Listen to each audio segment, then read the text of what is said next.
A pleasure to meet y'all at last, and welcome back to Films I Should Have Talked About Years Ago, Season 2. And so, it's time that we talk about a B-movie series. But not just any. One that had run for 10 years. Yeah, it's hard to imagine that most films that are deemed B-movie quality would actually get through a pretty long period of time. But as I've said before, anything is possible. And I've talked about the fact that there were 4 films in a series known as The Crow. So it's about time that I actually get to talk about all 4 films of the Ghoulies series. Yeah, that's right. The Ghoulies series. We're going to start off with the first film. So, of course, you know the poster work right there? That's basically that signature quality that gave this film the very low scorings, including an 8% on Rotten Tomatoes, a 4.1 on IMDb, and many other scorings, lots of which were very different from others. So of course, while some might they might level it down very much. So it makes it on par with the likes of other films out there that were deemed really bad to watch. Others might give it more fair ratings. The way I see it, I only gave it 1 viewing, so I don't know how to comprehend something like this. Being that I am a seeker, and I am more than willing to find anything that's deemed crappy or unwatchable by any person necessary, I do have yet to find the worst of all. I have seen some horrible examples out there. Slender Man 2018, which I did just talk about recently. And then, of course, the dreaded Catwoman 2004. Possibly the worst example I've seen yet was a reboot, Ghostbusters Answer the Call. Now, when discussing Ghoulies, the first film, of course, I'll get to the other 3 in a little while, but when discussing the first film, what it is it's the start of a series. And just like what we could possibly tell with anything in life, whenever there is the success from a first film, you gotta have sequels.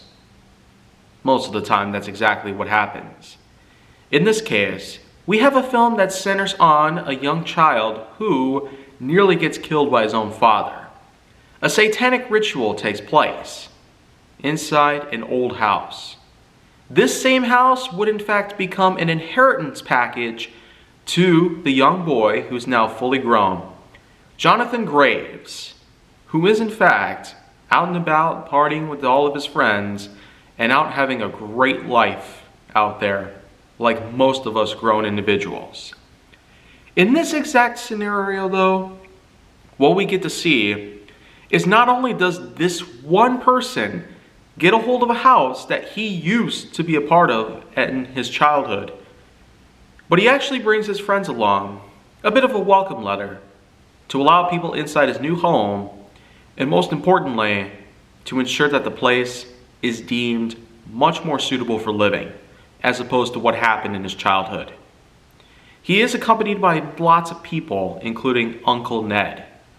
But the thing is, Jonathan Graves finds something very interesting.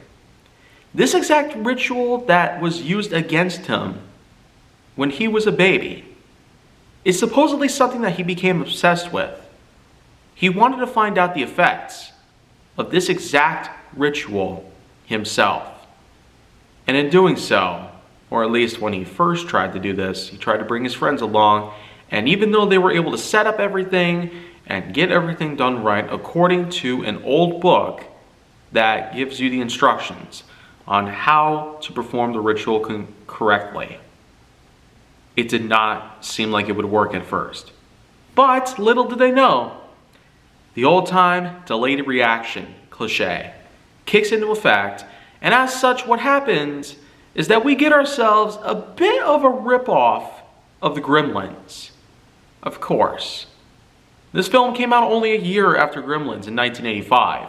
And so, when you really think about it, with all the cheap stuff and all the rip-offs, knockoff films that we get to see of various media that becomes popular almost overnight, it's hard to imagine exactly what we could possibly see these days.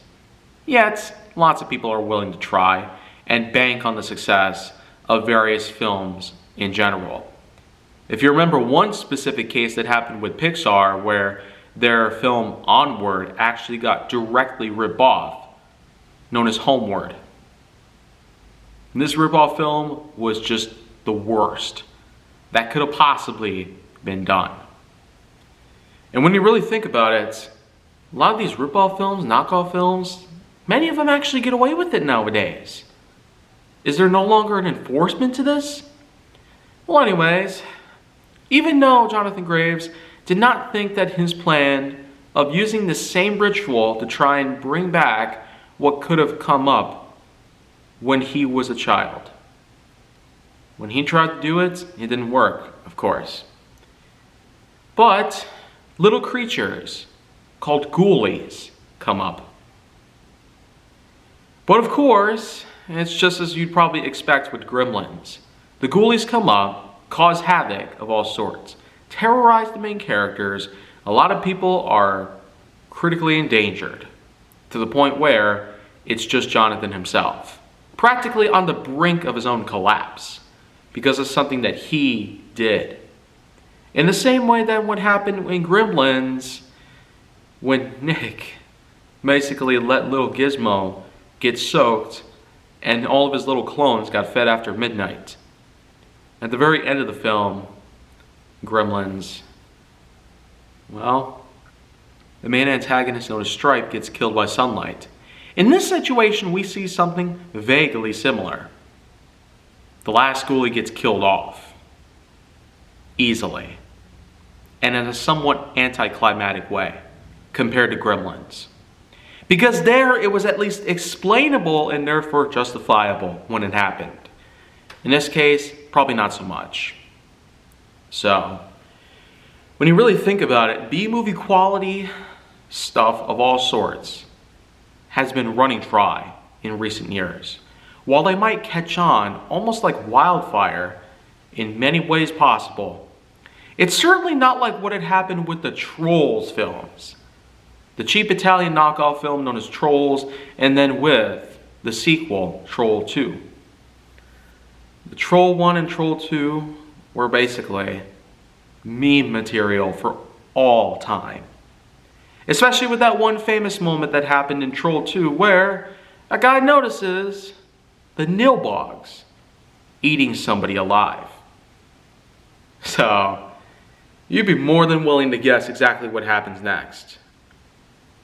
But anyways, what I have to say about Ghoulies, it's just not a great film. It might only be worth it for it being B-movie quality. That might be about it. As a seeker, I cannot quite put my finger on everything, but considering that it practically rips off Gremlins, by all accounts, yeah, it's a lot like what I mentioned with Darkman ripping off RoboCop. But here, you got Ghoulies ripping off Gremlins.